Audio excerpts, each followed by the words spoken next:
topic from ninth class. The topic name is conservation of momentum.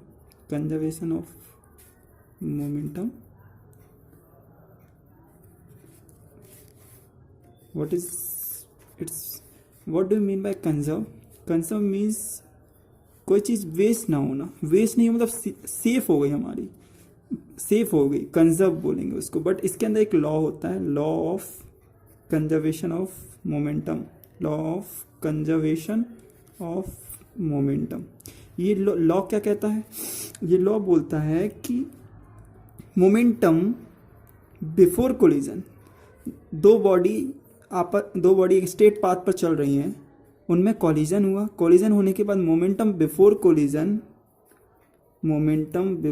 Collision always equal to the momentum after collision. Momentum after collision means momentum before collision always equal to the momentum after collision. Momentum safe हुआ हमारा. Momentum जो before collision था वही momentum after collision हुआ. देखते हैं हम इसको प्रूव करते हैं क्या हो रहा है. ये दो बॉडी हैं आपकी, A body B body. A body का मास ma है, बी बॉडी का मास mb है. ए बॉडी अपनी इनिशियल स्पीड से चल रही है, बी बॉडी भी है ub. इनिशियली ua ग्रेटर होना चाहिए, कंडीशन फॉर कोलिजन, नहीं तो कोलिजन नहीं होगा. कोलिजन होने के लिए ua ग्रेटर होना चाहिए ub से.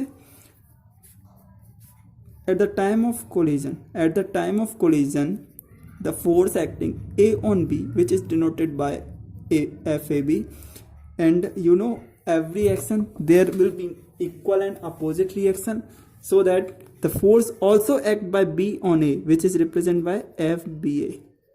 After the collision A body B body, after the collision both body attain its final velocity, which is represented by FA, VA and VB, and having same mass MB, MA, MB.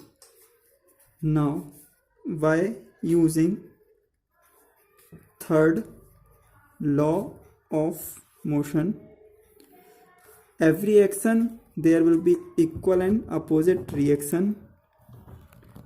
Every action there is equal and opposite reaction.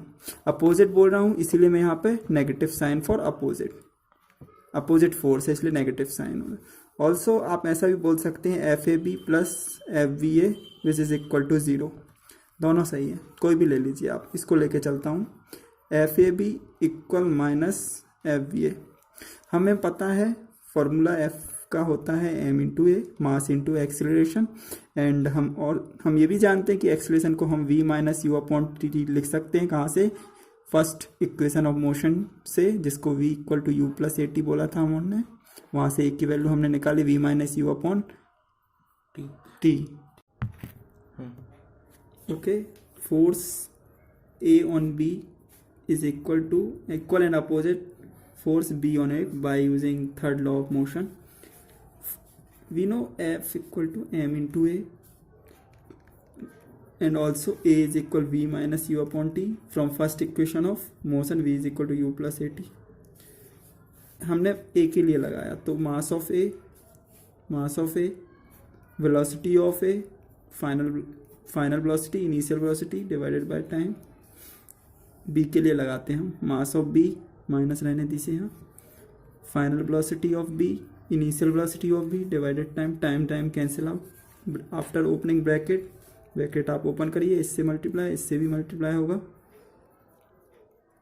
Minus M B V B minus minus plus M V U B, M A V A.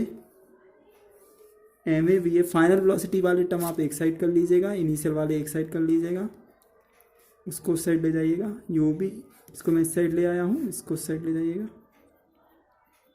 U ए, इसको मैं ऐसा भी लिख सकता हूँ, और we can say that M A U A plus M B U B is equal M A V A plus M B V B. आप देख रहे हैं initial momentum M into A, initial momentum of A, initial momentum of B, initial momentum of A plus initial momentum of B.